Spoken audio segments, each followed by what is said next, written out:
Amaravati land pooling వ్యవహారం చంద్రబాబు మెడకు చుట్టుకుంటున్నట్టు కనిపిస్తోంది. చంద్రబాబు నాయుడు తొలి దశలో ల్యాండ్ పూలింగ్ చేసి అమరావతి రాజధాని నగర నిర్మాణం చేస్తామని చెప్పి 11 ఏళ్ళు అవుతోంది. కానీ తొలి దశలో తీసుకున్నటువంటి దాదాపు 33,000 ఎకరాల భూమి ఇంకా కొలిక్కి రాలేదు. ఆ భూములు ఇచ్చినటువంటి రైతులకి ఆ ప్లాట్లు కేటాయించాల్సి ఉంటే ఎవరికి ఎక్కడొస్తుందన్న దాని మీద స్పష్టత లేదు.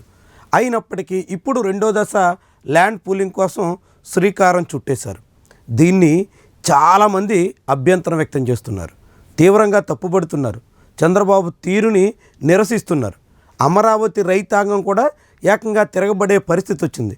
రైతులు నేరుగా గ్రామ సభల సాక్షిగా తెలుగుదేశం పార్టీ ఎమ్మెల్యేని గో బ్యాక్ అంటూ నినదించి సాగనంపే పరిస్థితి దాపురించింది. పెదపరిమి, తాడికొండ ఇలాంటి కొన్ని పెద్ద గ్రామాల్లో అయితే తీవ్రమైనటువంటి వ్యతిరేకత, ప్రభుత్వ తీరు మీద చాలా తిరుగుబాటు కూడా స్పష్టమైనటువంటి సంకేతంగా ఉంది. ఇలాంటి దశలో ఇది రాజకీయంగానూ దుమారం రేపేలా కనిపిస్తోంది. బీజేపీ నేతలు ఇప్పటికే బాహాటంగా అమరావతిలో రెండో దశ ల్యాండ్ పూలింగ్ మీద స్వరం వినిపిస్తున్నారు. చంద్రబాబు తీరుని స్థానిక బీజేపీ నేతలు తప్పుపడుతున్నారు. ఇక వైఎస్ఆర్సీపీ ఎట్లానూ ఈ ల్యాండ్ పూలింగ్ని తీవ్రంగా వ్యతిరేకిస్తుంది. వీటన్నిటికీ తోడుగా తాజాగా జనసేన కూడా స్వరం పెంచుతోంది. కేబినెట్ భేటీలో నేరుగా జనసేన మంత్రులు ఈ విషయాన్ని ప్రస్తావించి చంద్రబాబుకి చెక్ పెట్టే దిశలో అడుగులు వేస్తున్నట్టుగా కనిపిస్తుంది. తొలుత నాదెండ్ల మనోహర్ ఈ అంశాన్ని కేబినెట్ భేటీలో ప్రస్తావించారు.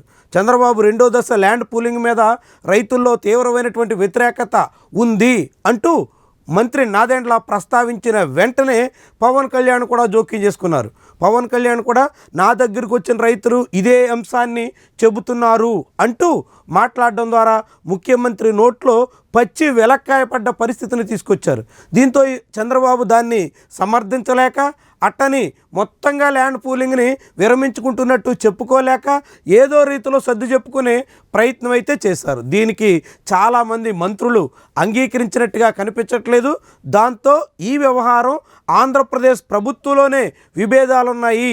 జనసేన, తెలుగుదేశం, బీజేపీ ఇలా పార్టీల మధ్య కూడా చాలా తీవ్రమైనటువంటి అనైక్యత ఈ రాజధాని ల్యాండ్ పూలింగ్ విషయంలో ఉంది అనేటువంటి విషయం బయటికి వచ్చినటువంటి తరుణంలో ఇది మరింత ముదిరేలా కనిపిస్తుంది. ముఖ్యంగా రాజధాని రైతుల విషయంలో అధికార కూటమిలోనే 2 పార్టీలు సెకండ్ ఫేజ్ ల్యాండ్ పూలింగ్ని వ్యతిరేకిస్తున్నాయి అనే మాట వినిపించడంతో ఇది మరింత అగ్గి రాజుకునే దిశలో సాగబోతోంది.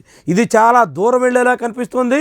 కూటమి ప్రభుత్వానికి చిక్కులు తెచ్చిపెట్టే విషయంగా పరిణమించబోతోంది.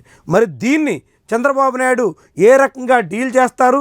పెరుగుతున్నటువంటి స్వరాల్ని, బలంగా వినిపిస్తున్నటువంటి వ్యతిరేకతని, చివరకు సొంత ప్రభుత్వంలోనే వినిపిస్తున్నటువంటి అసంతృప్తిని, వీటన్నిటిని ఎట్లా అడ్రస్ చేస్తారు అన్నది ముఖ్యమైనటువంటి విషయం.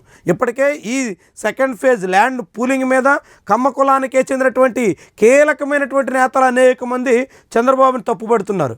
సెకండ్ ఫేజ్ ల్యాండ్ పూలింగ్ అంటే మొత్తం రాజధాని వ్యవహారాన్ని భ్రష్టు పట్టించడమే, మొత్తం అమరావతిని మరోసారి వెనక్కి మళ్లించడమే అనేటువంటి రీతిలో కొందరు కామెంట్ చేస్తున్నారు. ఇలాంటి దశలో ప్రభుత్వంలోనే భిన్నాభిప్రాయాలు వ్యక్తం కావడం, ప్రభుత్వ కీలక నేతల్లోనే భిన్నమైనటువంటి స్వరాలు వినిపించడం, ఇవన్నీ కూడా కీలకమైనటువంటి పరిణామాలు. భవిష్యత్తులో అమరావతి పరిస్థితి ఏ రీతిన సాగబోతుంది, అది కూటమి పరిస్థితి మీద ఎంత మేరకు ప్రభావం చూపబోతుంది, ఇది రాజకీయంగా ఏ దిశలో మళ్ళుతుంది, చాలా ఆసక్తిని రేకెత్తించేటువంటి అంశం.